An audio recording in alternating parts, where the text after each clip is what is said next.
Morning students. आज हम नया चैप्टर शुरू कर रहे हैं विच इज़ डाटा हैंडलिंग। इस चैप्टर से कुछ चीज़ें आप पहले पढ़ चुके हैं, जैसे डाटा का कलेक्शन करना, उनको टेबुलर फॉर्म में लिखना एंड उनको बार ग्राफ में चेंज करना या बार ग्राफ के रूप में शो करना।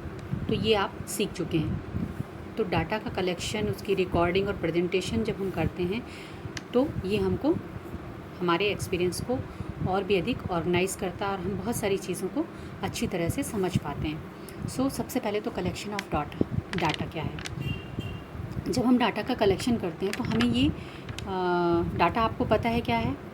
जैसे आपके क्लास में मैथमेटिक्स में बच्चों के कितने नंबर आए, जब मैं लिखती हूँ तो आप देखते हैं वो टेबुलर फॉर्म में होता है, या जब कभी भी हम देखते हैं जो आपका अटेंडेंस रजिस्टर है उसमें बच्चों के नाम जो होते हैं वो टेबुलर फॉर्म में होते हैं। जो आपका पूरा डाटा होता है वो फर्स्ट पेज पे हम लोग जो लिखते हैं रजिस्टर में, वो भी एक तरह से डाटा कलेक्शन ही है। तो ये जो डाटा का कलेक्शन है, इसको करने के पहले हमें ये जानना ज़रूरी होता है कि हम ये डाटा कलेक्शन क्यों कर रहे हैं और हमारा पर्पज़ क्या है। तो जैसे जो स्टूडेंट्स की परफॉर्मेंस है, मान लीजिए मैथमेटिक्स में क्या परफॉर्म किया उन्होंने, कितने मार्क्स आए, तो ये सारी चीज़ें हम एक टेबुलर फॉर्म में लिखते हैं।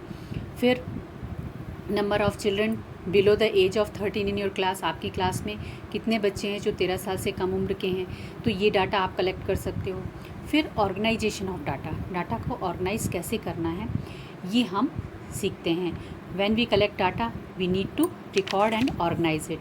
तो इसके बाद हमको इसको ऑर्गेनाइज भी करना पड़ता है, रिकॉर्ड करके ऑर्गेनाइज करना। जैसे हमने एक एग्जाम्पल देखा कि बच्चों की जो मार्क्स हैं इंग्लिश में वो इतने हैं। अब इससे हमें कुछ समझ में नहीं आ रहा है, केवल मार्क्स लिखे हुए हैं और इंग्लिश के मार्क्स हैं, इतना हमें पता है।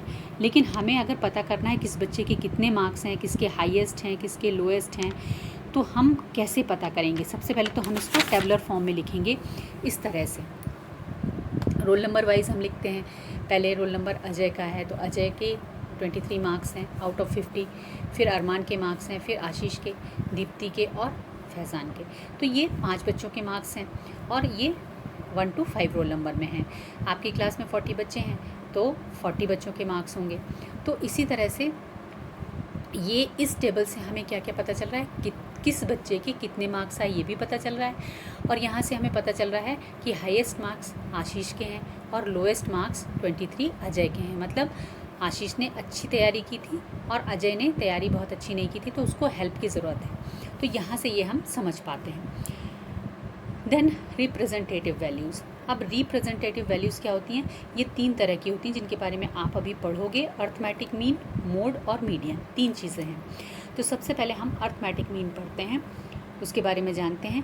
हम इसको सीधे सीधे एवरेज वैल्यू से कंपेयर कर सकते हैं। जैसे हमें किसी चीज़ का एवरेज निकालना है, पहले भी आप देख चुके हो कि हम कभी कभी कहते हैं कि हम दिन भर में या हम रोज़ कम से कम 3 घंटे पढ़ते हैं, एवरेज 3 घंटे पढ़ते हैं, ऐसा हम कहते हैं। लेकिन क्या ऐसा सच में होता है? जैसे हम एक एग्जांपल लेते हैं, Ashish studies for 4 hours, 5 hours and 3 hours respectively on 3 consecutive days. तो आशीष ने क्या किया, लगातार 3 दिन तक, पहले दिन 5 घंटे, पहले दिन 4 घंटे, दूसरे दिन 5 घंटे और तीसरे दिन 3 घंटे पढ़ाई की। अब कितने घंटे उसने डेली एवरेज पढ़ाई की, उसकी डेली की जो एवरेज पढ़ाई है वो कितनी है, ये आपको फाइंड आउट करना है।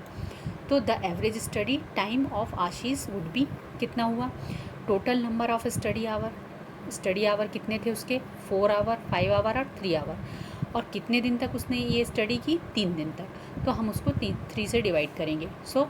कितना हो जाएगा ये, 12/3, यानी 3 4 12, यानी 4 आवर पर डे उसने एवरेज पढ़ाई की। अब जो एवरेज पढ़ाई है वही जो है इसका मीन भी है। मतलब जब हम मीन निकालते हैं तो हम क्या करते हैं, sum of all observations and number of observations. मतलब अगर हमें 3 दिनों की या 5 दिनों की पढ़ाई के बारे में निकालना हो तो जितने भी ऑब्जर्वेशन है, मतलब पहले दिन कितनी, दूसरे दिन, तीसरे दिन, चौथे दिन, 5वें दिन कितनी पढ़ाई की, उसका सम और अपॉन में हम 5 करेंगे, यानी 5 डेज़ की पढ़ाई का एवरेज हम निकाल रहे हैं। तो ये हो गया मीन। मीन इस तरह निकाला जाता है। देन नेक्स्ट इसी में है रेंज। आप रेंज कैसे निकालोगे? मीन के साथ ही ये जुड़ा हुआ है। The age of 10 teachers in years of a school are. जो टीचर्स हैं, 10 टीचर्स हैं, उनकी एज इस तरह से दी हुई है 38, 32, 41, 28, 54, 35, 26, 23, 33, 40। तो ये जो एज दी हुई है इसकी अब आपको रेंज निकालनी। अब आप कैसे निकालोगे? ये आपको ऐसे तो समझ में नहीं आएगा कितनी रेंज है, लेकिन जब हम इसको असेंडिंग ऑर्डर में अरेंज करते हैं, कोई भी डाटा जो है अगर हम असेंडिंग ऑर्डर में अरेंज किया, हमने इसको 23, 26, 28, 32, 33, 35, 38, 40, 41, 54, तो यहाँ हमको समझ में आया कि जो सबसे छोटे टीचर हैं उनकी एज कितनी है? 23 ईयर्स है, और जो सबसे ओल्ड हैं उनकी एज है 54 ईयर्स। तो जो रेंज हो गई एज की वो कितनी होगी? 23 से 54 तक। तो इस तरह से आप रेंज निकालते हैं। तो यहाँ पर आपको क्या पता चला? दो चीज़ें हमने सीखी। एक तो मीन निकालना, यानी एवरेज और मीन एक ही हैं, तो अर्थमेटिक मीन आपने निकालना सीखा। दूसरा रेंज निकालना सीखा। अब इसी पर बेस्ड 3.1 के क्वेश्चंस हैं, उन क्वेश्चंस को आप करेंगे और उसमें जो भी डाउट हो वो आप पूछ सकते हैं, या तो कमेंट सेक्शन में करके पूछ सकते हैं या फिर आप व्हाट्सएप ग्रुप में भी पूछ सकते हैं। ठीक है, सभी बच्चे ध्यान देंगे।